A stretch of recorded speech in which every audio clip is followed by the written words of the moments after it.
อนุญาตถามอ้ายชื่อหยังเด้ซื้อเราจิ้มมัวลาวจีมัวด้วยโอ้จิ้มมัวเพราะมันอะไรพ่อลุงน้องชายอยู่บ่อแก้วอยู่กันเงินฮั่นซื้อลิงเก้าฮั่นเพราะนั้นมันอะไรลูกพร้าวโดยถามเอามือลงก็ได้อ้ายว่าเป็นหยังเอามือลงก็ได้โอ้ยเมื่อยยกไว้โดนเมื่อยอายุจักปีแล้วได้อ่ะโอ้อายุก็49แล้ว40โอ้เกือบ50แล้วเนาะเกือบ50โดยอันอยู่เฮือนหลังนี่นำกันจักคนอ้ายมีแต่คนเดียวอ้ายกับลูกชายแท้มันอยู่บ้านมานี่ลูกสาวเอาเมียอยู่ห้วยคานอ๋อโดยนี่เดี๋ยวป้าเมียแล้วก็เอาเมียน้อยอันนี้เมียอ้ายบ่เมียแล้ว โอ้เฮาคิดว่าเป็นลูกสาวสบายดีนะบ่แม่นลูกสาวอ่ะบ่แม่นแม่นเมียแท้แท้นี่เมียแท้บ่ตัวอยู่น้องที่บ่ตัวแท้ไปทางในบ้านนะโอ้แม่นเมียแท้เนาะมันล้านในบ้านเมียเป็นร้านในบ้านล้านในบ้านโอ้อายุ48 49แล้วเมียได้จักปีก็ซั่นได้13ปี13อ๋อเอากันได้จักปีละ6 เดือนได้6 เดือนหาก็เอากันสวงกันบุญกินเจียงบ่เอาก่อนบุญกินเจียงเนาะเอาก่อนอ๋อเอาตอนในเดือน11นั่นแหละตอนนี้ก็เดือน3เนาะไปเจอกันแนวใดเด้ตอนเฮาทีนอยู่นำกันนี้เขาก็ทุกยากเนาะเขาก็ทุกยากเลยข้าพเจ้าก็ทุกยากเด้แต่ว่าเขาเพิ่งพาอาศัยกินแต่ข้าพเจ้าแล้วก็ยินดีแล้วก็บรรดาพี่น้องแท้เขาก็บ่ฮู้หยังแล้วพ่อกับแม่หั่นมากินนำเขากินข้าวนำเฮาตลอดนะอ๋อหมายความว่าก็คือรถให้เฮาเลยครอบครัวของเพิ่นนี่ก็ทุกข์ยากแล้วก็นี่ก็พอมีเฮือมีแฮงน้อยนึงแล้วก็ไปเฮ็ดนี่เฮ็ดนั่นแล้วก็พ่อแม่ของน้องเพิ่นนี่ก็มักมากินข้าวน้ำอ้ายแม่นแล้วก็เลยยกลูกสาวให้เลยยกลูกสาวให้เลยเนาะโอ้คักๆอยู่กินนำกันมา6 เดือนแล้วเนาะอันนี้คือเฮือนของอ้ายเนาะแม่นแล้วโดยแล้วเพิ่นยกลูกสาวนี่เฮาก็ได้แต่งได้อันนั้นยังบ่ได้เฮ็ดของแท้ยังเถอะเนาะยังมาอยู่นำกันล่ะเขาไปลาก็ซื่อๆไม่แต่งกินดอกแต่ว่าถูกต้องตามหิดของแล้วเนาะเอามาอยู่เนาะอันถูกต้องตามหิดของแท้มันเฮากินดอกแต่ว่าซึ่งเฮานี่มันสลายเขาบันลักเอาเนาะอ้ายบ่ได้รักติพอมันรักนั่นพ่อแม่เขาเห็นดีมาต้นซอยนี่แหละพ่อแม่บอกมาเฮาก็มาพ่อแม่เห็นดีแล้วก็มอบลูกสาวให้อันผู้น้อยเพิ่นก็ดีใจเนาะเพิ่นก็พ่อแม่ไม่ดีใจแล้วโดยผู้น้องเขาถามได้อันเมียอ้ายชื่อหยังฮู้เมียป่ะโดยชื่อใครก็เป็นน่ะชื่อนางอายบ่อายเดี๋ยวนี้เป็นเพิ่นอายหรือว่าเพิ่นเป็นหยังคือว่ากลมหน้าแท้อายบ่เงามันอายเงาอายพวกน้องนี่วะมันอายมันอายเขามันอายย่านนะเพิ่นย่านเนาะคือได้ที่มันเจ้าหน้าที่เพราะว่าเฮามันคนต่างถิ่นเด้อเนาะโดยเพิ่นบ่ได้เห็นอันน้องเพิ่นบ่ฮู้ภาษาลาวอ้ายน้องอ่ะอันเมียของอ้ายนี่บ่ฮู้ภาษาลาววะบ่มีผู้น้องสายผู้นึงบ่นี่น้องถามว่าเมียของอ้ายนี่บ่ฮู้บ่ฮู้โดยบ่ฮู้เนาะบ่ได้เข้าโรงเรียนน่ะบ่ได้เข้าโรงเรียนป.1 ป.2 ก็บ่ได้เข้าเลยบ่ได้เข้าเพราะว่าผู้นี้มันอยากเป็นครูจารคือปากก็บ่อยากปากดีปานใดปากภาษามุงนี่ได้อยู่ติภาษามุงจะได้อยู่ภาษาลาวนี่บ่ได้ภาษาลาวนี่บ่ได้จักหน่อยเลยบ่ได้จักหน่อยจังซั่นเนาะพ่อแม่บ่ได้เข้าโรงเรียนพ่อแม่เพิ่นมันคนคึกหนังสือล่ะพ่อแม่ก็บ่ฮู้หนังสือเนาะลูกสาวก็บ่ฮู้แล้วนี่มันอยู่นำอายเนาะอายนี่ฮู้หนังสือเนาะหนังสือก็ฮู้นึงเนาะอยู่อันม.3โอ้เรียนอยู่ม.3ก่อนนี่อายก็สอนนักเรียนอยู่เมืองงานนี่โอ้เป็นได้ครูบ่เป็นนักครูงานได้อันน่ะ9 ปีแล้วก็เมื่อนี่กันอ่านบ่ออกนี่อายก็สิได้เป็นเจ้าเป็นนายใหญ่เรียนนักเรียนเก่งสุดเลยอันประเภทนึงแต่เมื่อก่อนนี่พ่อกับแม่หั่นเกิดเลยเฮามีลูกชาย3 คนอ้าย2 คนเนาะ แล้ววันนี้ตอนนั้นน่ะพี่อายมาตายแท้ๆแต่มาตายที่ละมันนี่เขาบอกอยู่สบายโอ้ โดย โดย กินอยู่สบายอยู่รักสองนั้นอยู่รักสองนั้นแล้วพี่อายก็ตายเลยวันนี้เนี่ยได้6 ปีเมย์ก็ตายเมย์เจ็บได้6 ปีวันนี้ข้าพเจ้าไปสอนโรงเรียนอยู่ตะสังพระแก้วพุ่นมันงาก็ โดยสั่งไปสอนโรงเรียนเนี่ยสอนโรงเรียนได้9 ปีโอ้เนี่ยเราก็บ่เกิดเมย์น่ะเจ็บวันนี้ข้าพเจ้ากลับมา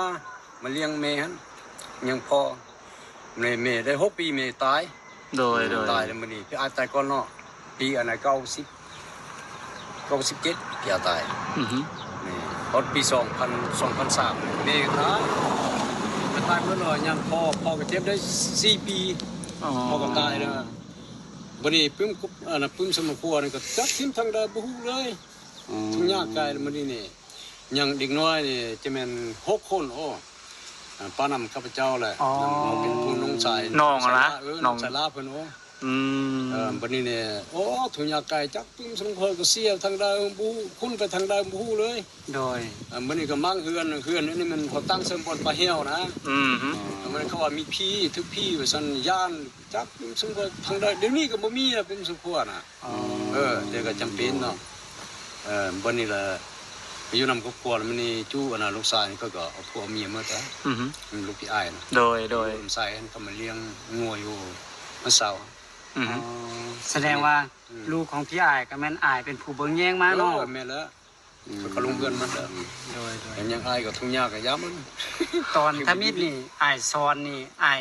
มีเมียแล้วเนาะ ตอนนั้น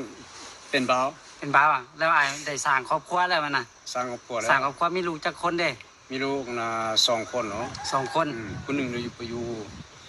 ยู่องศาพุ่น อ๋อ อยู่องศาพุ่น แล้วอีกคนหนึงเด้ คนหนึงเนี่ยชื่อบัณฑิตอยู่ข้างๆพุ่น อ๋อ หน่วยคัน เดี๋ยวนี้อายอยู่แม่นบ้านมันหยังก็เดี๋ยวนี้ คนข้าม โพนคำ เมื เมื อ อง งา เมืองงานเนาะ แขวงลำไส้ อ๋อโดย แล้ว หลังตอนนั้นนี่อายเป็นครูสอนเนาะแล้วก็ แม่นแล้ว ที่อายหันเสียเนาะอายก็เลยว่ากลับมาเบิ่งแย่งครอบครัวเนาะ แม่นแล้ว อ๋อโดยแล้วเมียพุทธมิตรของอายนี่เป็นมันอย่างได้คือว่ายาห่างกันเด้ อันนั้นมัน เมียเราถึง อ๋อโดย เมียเราถึงก็ยุ่มบัดไม้นี่แหละ โดยแล้วก็ เอา2 คนนี่บัดไม้นี่ล่ะเอานี่ล่ะมีลูกชายซึ่งบัณฑิต โดย แล้วแม่นตอนนั้นน่ะเขาก็สุขภาพบ่ยังดีปานใดเด้ โดย อยู่นี่แล้วเขาก็ย้ายกับครัวไปอยู่ลำไส้หั่นคันบ่ย้ายหั่นบางเช้าเขาก็ตายแล้ว อ๋อ เพราะว่าตามที่เฒ่าแก่ก็เว้าเนาะเมียนั่นมันวัฒนาใหญ่เนาะ อ๋อ เอาวัฒนาน้อยแล้ว อ๋อเจ้านี่วาสนาน้อยเมียวาสนาใหญ่อยู่นำกันบ่ได้ อยู่นำกันบ่ได้ เรา คันเฮาบ่ออกนี่คันเฮาบ่ย้ายบ่ห่างนี่บางเทื่อเขาสิตายแล้วบ่อยู่แล้ว อ๋อ แล้วก็ห่างกันจังซั่นเนาะ ห่างกันเฮาบัดนี้เฮาก็ตุ้ยมา โอ้ตอนนั้นคือเป็นพยาธิแต่จอย โธ่สุดเลย บ่ถือกันเนาะถาดบ่ถือกันเอาง่าย เกือบตาย2เทื่อ ๆอ่า อยู่ได้ก็บ่ดีบัดนี้ปูดีมาบัดนี้ลำไส้ก็โลบาดนี่โอ้แม่นอะไรบัดนี้เขาเบิ่งลายมือเขาโอ้เมียนี่มันจะได้2-3ครัวเด้เพราะว่า เขาปูมีญาเพิ่นนี่มันบ่มีเมียหรอกเมียตาย4 คนโดย บัดนี้ เมียเฮาเลยมันเมียก็ซื้ออีกคำบัดนี้มันได้ตระกูลพ่อเนาะ โดย อ๋อโดย เอาก็ตาย2 คนพอดีเขาไปแล้วไปเอานี่ อ๋อ เขาก็ยาเลยลูกชายป้าน้าแม่ ลูกชายยศน้ำแม่เนาะ เมียมีเคยมีผัว2 คนแล้ว มีผัวสอง แล้วก็ตายเมื่อ ตายหมดโอ้ แล้วก็มาเอาอายแล้วอายก็ป่วยเนาะ ปล่อยเลยครับ จริงป้าเนาะ ดีได้ไอ้ไว้ตัวทันเนาะ แม่น โดยฉันเฮียนเนาะมาเอานี่น่ะ โอ้ ตามคำโบราณเพิ่นน่ะเราเรียกเพิ่นว่าเพิ่นมีอันนั้น มีอันไหนก็ มีปานอยู่ อ๋อ อยู่บนอันนั้นเพิ่น บนหลับเนาะ โดยมีปานอยู่บนรับเพิ่นแล้วก็ถ้าจะเพทางผัวน่ะผัวคนใดมาเอาแล้วก็คือจะเสียน่ะตามที่ว่าเคยได้ยินน่ะนะ เป็นนานๆเนาะ บ่ว่าจะเป็นผู้หญิงบ่ว่าจะเป็นผู้ชายถ้าว่ามีปานบนรับน่ะสมมุติว่าถ้าเป็นผู้ชายมีปานบนรับผู้หญิงเอามากอ่ะเอาเมียก็คือเมียตายแต่แม่นผู้หญิงก็มีบ่นั่นก็ถ ถ้าแม่นเอาพวกกับพวกตายแบบนี้อะนะ โดย เรื่องราวชีวิตเป็นคือจังซั่นเนาะอ้ายเนาะขอบใจหลายที่ร่วมสู่ฟังเด้อขอบใจหลาย โดยแล้วอ้ายเอาเมียไหมผู้นี้มานี่ เอาเมียมาแล้วมันเอาเมียผู้นี้ ๆมีเมีย2คนเลยได้ เมี อ้าย สองคน อ๋อ มันบ่เอานะเราสู้กันเอาเราสู้กันพ่อแม่ก็เราไปเห็นดีนะเขาทุกยากเนาะ อ้าวแล้ว ทุกยากบ่นี้หาเงินบ่แม่นบ่ได้เอาหาเงินก็เก่งสุดเลย อือฮึ ที่ว่า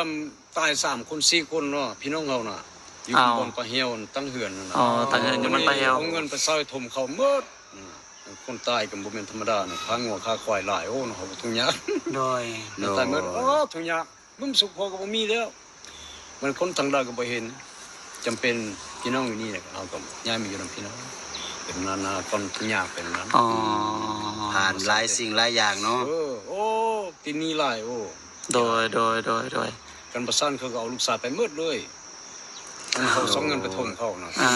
ลูกชายนะ โดยเมียผู้ที่ซ่องอายห่างเราอายุได้จักปีจังมาเอาผู้นี้ พอดีได้6 ปีนี่ 6 ปีอยู่โสดๆเนาะ อยู่โสด อยู่คนเดียวเนาะ คนเดียว อยู่เฮือนหลังนี่ฮะ หลังนี้แหละ อยู่เฮือนหลังนี่อยู่6 ปีแล้วก็จังตัดสินใจเอาน้องสาวเพิ่นนี่มาเป็นเมีย แม่แล้ว อ๋อ อัน โดย ดินที่เขาตั้งเฮือนนี่มันของเฮาอ่ะ แม่แล้ว แม่เนาะ ครับเจ้า อ๋อ ทุกมือทุกมืออาชีพเฮ็ดหยัง ทุกมื้อนี้มีแต่ไอ้สกับเลยสกับนุ่งไหว้สกับอันน่ะใส่เหี่ยวใส่ตับนั่นนะ อ๋อ หาสัตว์ป่าใส่ลายเอามาขาย มีลาย ได้ลายเอามาขาย เอามาลาย บ่เฮ็ดไห้บ่เฮ็ดสวน เฮ็ด ไห้ก็เฮ็ด เสานะ อ๋อไห้ก็เฮ็ดเนาะ โอ้แสดงว่าอาชีพหลักๆก็คือเฮ็ดให้ เฮ็ดให้ เฮ็ดให้ แล้วก็ล่า ใส่ สั กั ต บ ว์ หนู ป่า เฮ็ดไห้ใส่กับ ซอกสัตว์ปลาสัตว์หยังมาขายเนาะ โดย ก็สำหรับข้าวน้ำซ้ำปลาก็คือเฮ็ดให้เนาะ ข้าพเจ้าอายนี่ที่ว่า แต่น้อยมานี่เขาตั้งหู้ซึกเนาะวันนี้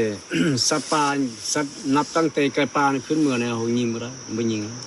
ใส่นู่นไว้ โอ้มีแต่เป็ดหนูประเภทสัตว์น้อยเนาะตัวที่ว่ามันใหญ่นับตั้งแต่ไก่ป่าเนี่ยก็คือบ่ บ่ยิงเลย บ่ยิงแล้วเนาะ มีแต่แป้งหน้าแล้วก็ยิง อ๋อปืนนี่ก็คือบ่จับเนาะปืนเนาะมีแต่ใส่หน้าเท่านั้นเนาะ ใส่หน้าทางบ้านเขาหมด โดย เด้เป็นนายผู้นี้เหรอ โอ้ บนน้อยสมีน้อยกว่านี้เพราะว่าอยู่นำเขาไม่เขากินมันยุดยากเนาะ โดย มีน้องสายผู้หนึงคุณเข้ากันโอ้มากินเขาวนำไอ้เครือได้บ่มากินนี่เจ้าบ่ยากได้เจ้าน้อยสมีเลยคนบ่ โอ้ไอ้เคยก็ดีขนาดเนาะเลี้ยงทั้งน้องเลี้ยงทั้งอายเลี้ยงทั้งพ่อทั้งแม่เบิ่งแย่งกันไป แม่แล้ว โดยยามใดอันสิกินดองนี่สิแต่งงานนี่ยามใด ก็จิแม่นปีหน้าเลย ปีหน้าเฮ็ดดองเนาะ เฮ็ดโดยนี่ดอกแล้วเฮ็ดด้วย นั่นใกล้ๆกันโอ้ผัวเมียกัน ล้วนชีล้วนชีอ๋อ แม่น แล้วล้วนชีเอาซะเตียวเนาะใช่ตัวนี้เนาะ เป็นข้าวเป็นน้ำก็ยังข้าวสารข้าวเปลือกนี่ยังมีกินอยู่ที่อ้าย ยังเอามีที่ไปซื้อเลย ไปซื้อข้าวให้แทบหมดแล้วเนาะ คอยที่